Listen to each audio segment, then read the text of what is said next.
Şərqi Zəngəzur Regional Təhsil İdarəsinin tabeliyində fəaliyyət göstərən Kəlbəcər rayonunun ümumi təhsil məktəblərinin bu il 11-ci sinif şagirdlərindən 3734 nəfər buraxılış imtahanında iştirak edib. Kəlbəcər rayonu 28 nömrəli tam orta ümumi təhsil məktəbində 110 şagird təhsil alır. 2024-2025-ci tədris ilində 10 şagird 11-ci sinifi bitirib.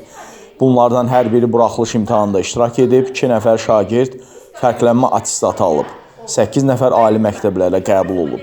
Mustafa Bəyli Elbrus Nurmanoğlu 668 bal toplayaraq Tibb Universitetinə qəbul olub. Məmmədova Aynur İbadət qızı isə 610 bal toplayaraq Qarabağ Universitetinin Hüquq Fakültəsinə qəbul olub. Nəticələrə əsasən məktəb tədris ilinin əvvəlində müəyyənləşdirilmiş hədəfinə çatıb. Qarşımızda duran böyük hədəflərimiz var ki, onlardan şagird nailiyyətlərini yüksək nəticəyə gətirmək, olimpiyada və bilik yarışlarında şagirdlərimizi hazırlamaq, aşağı nəticə göstərən şagirdlərimizdən deməli onların əlavə dərslərin keçirilməsini təşkil edirik. Ən çox şagirdlərimizin informatika və İKT tədrisində daha yüksək bacarıqlar əldə etməyi çalışırıq ki, onlar da yüksək nəticə əldə eləsinlər. Müasir təlim metodlarından istifadə olunur ki, dərslərimiz daha keyfiyyətli alınsın. Ən çox müəllimlərimiz bu işlə daha yüksək səviyyədə məşğul olurlar ki, daha yüksək nailiyyətli şagirdlərimiz olsun ki, həm olimpiyadalarda yer tutsunlar, həm bilik yarışlarında daha yüksək nəticələr göstərsinlər. Kəlbəcər rayon 76 nömrəli tam orta ümumi təhsil məktəbi 1993-cü ildən fəaliyyət göstərir. Məktəbdə 74 şagird təhsil alır. 2024-2025-ci tədris ilində məktəbi 5 nəfər məzun bitirib. Bu şagirdlərdən bir nəfərə buraxılış imtahanında yüksək nəticə göstərərək fərqlənmə attestatına layiq görülüb. Ali məktəbə 2 nəfər sənəd verib. Əzizli Səma Zöhrab qızı 682 bal toplayaraq Bakı Dövlət Universitetinin Hüquq Fakültəsinə daxil olub və həm də prezident təqaüdünə layiq görülüb.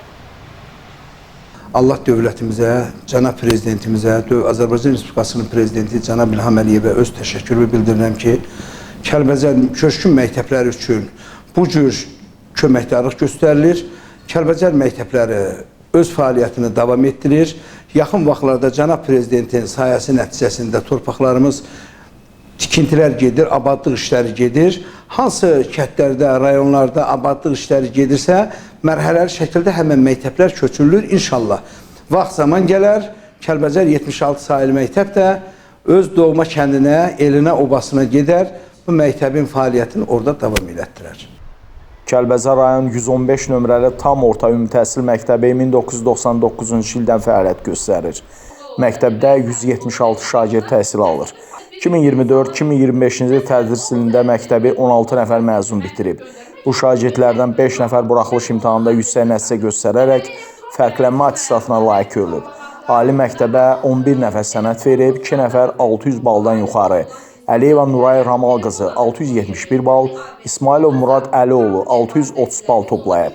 3 nəfər şagird isə 550 baldan yuxarı nəticə göstərərək Respublikanın müxtəlif ali məktəblərinə qəbul olunub. Ümumilikdə bu il ali məktəbə 10 nəfər şagird qəbul olub. Bizim qarşımızda qoyulan tələblər Şərqi Zəngəzur Regional Təhsil İdarəsinin, eyni zamanda Kəlbəcər rayon təhsil sektorunun bizim qarşımızda qoyduğu tələblər ondan ibarətdir ki, nəticələr ən azından təkrarlanmalıdır. Ondan aşağı nəticələr qəbul olunmazdır. Bizim fikirlərimiz, bizim kollektivimizin də fikirləri ondan ibarətdir ki, ən azından bu ilki nəticələrimizin üstündə bir nəticələr əldə edək. Onunla bildirək ki, 2024-2025-ci tədris ilində Kəlbəcər rayonu üzrə 1110 nəfər şagird tam orta təhsil səviyyəsi üzrə məzun olub. 1677 nəfər şagird isə ümumi orta təhsil səviyyəsini bitirib. 63 nəfər şagird ümumi orta təhsil səviyyəsi üzrə fərqlənmə attestatı alıb. 74 nəfər şagird tam orta təhsil səviyyəsi üzrə fərqlənmə attestatı alıb. 3 nəfər şagird qızıl medala layiq görülüb. 30 nəfər isə 600-dən yuxarı nəticə göstərib. Onlardan 3 nəfəri prezident təqaüdünə layiq görülüb.